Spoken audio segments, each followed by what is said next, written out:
उत्तर प्रदेश में 10 विधानसभा सीटों पर उपचुनाव होने हैं।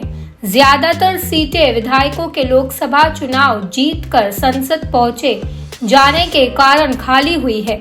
जिस तरह सारे ही राजनीतिक दल उपचुनाव की तैयारी कर रहे हैं, ऐसा तो आम चुनाव या विधानसभा चुनाव में ही देखने को मिलता है।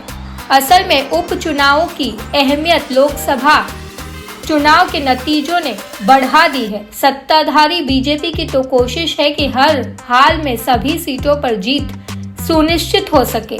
समाजवादी पार्टी के नेता अखिलेश यादव के सामने जैसे भी लोकसभा चुनाव का प्रदर्शन बरकरार रखने की चुनौती है।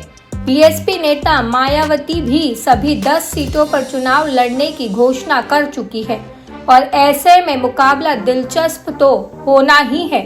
हाल ही में SC/ST कोटे में सब कैटेगरी को लेकर आए सुप्रीम कोर्ट के फैसले पर मायावती ने आपत्ति जताई है। वैसे बीएसपी के नेशनल कोऑर्डिनेटर आकाश आनंद ने आरक्षण को लेकर बीजेपी और कांग्रेस पर हमला बोला था।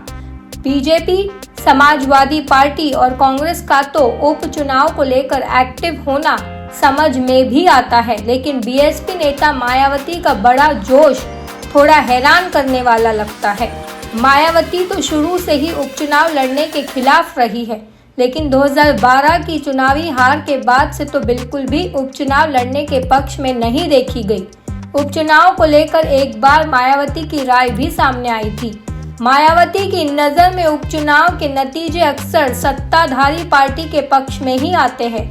हालांकि बीते कई साल में देखने को मिला है, जब सत्ता में होने के बावजूद राजनीतिक दल उपचुनाव हार जाते हैं और ऐसा कई राज्यों में बीजेपी के साथ भी हो चुका है। लेकिन यूपी का उपचुनाव तो बीजेपी के लिए प्रतिष्ठा का सवाल बन गया है। विशेष रूप से फैजाबाद लोकसभा क्षेत्र की मिल्कीपुर विधानसभा सीट। मिल्कीपुर जीतने के लिए यूपी के मुख्यमंत्री योगी आदित्यनाथ ने तो जैसे पूरी ताकत ही झोंक दी हो। बाकी चीजें अपनी जगह है, लेकिन उपचुनाव को लेकर मायावती के इस कदर गंभीर होने की समझना जरूरी है। क्या वो अपने भतीजे आकाश आनंद को स्थापित करने के लिए सभी सीटों पर उपचुनाव लड़ रही है, या फिर अखिलेश यादव को अपनी स्टाइल में कोई सबक सिखाना चाह रही है? दलित वोटर के बीजेपी के पाले में चले जाने का मायावती को उतना मलाल नहीं लगता जितना सपा और अखिलेश के हिस्से में चले जाने का है।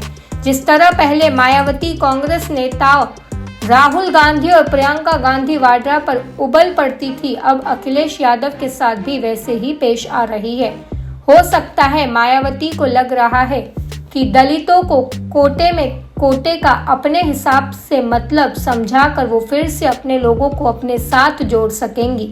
यूपी में सपा और कांग्रेस में मायावती को बदला लेने का एक नतीजा तो ये भी है कि सीधा फायदा बीजेपी को मिलता है और ये रस्म तो 2022 से निभाई जा रही है। क्या मालूम उपचुनाव की तैयारी भी उसी मुहिम का हिस्सा हो, लेकिन ये मिशन तो तब सफल समझा जाएगा जब अयोध्या की हार से बेचैन बीजेपी मायावती की पर्दे के पीछे की मदद से मिल्कीपुर भी जीत ले। नतीजे आने तक ये रहस्य तो बना ही रहेगा।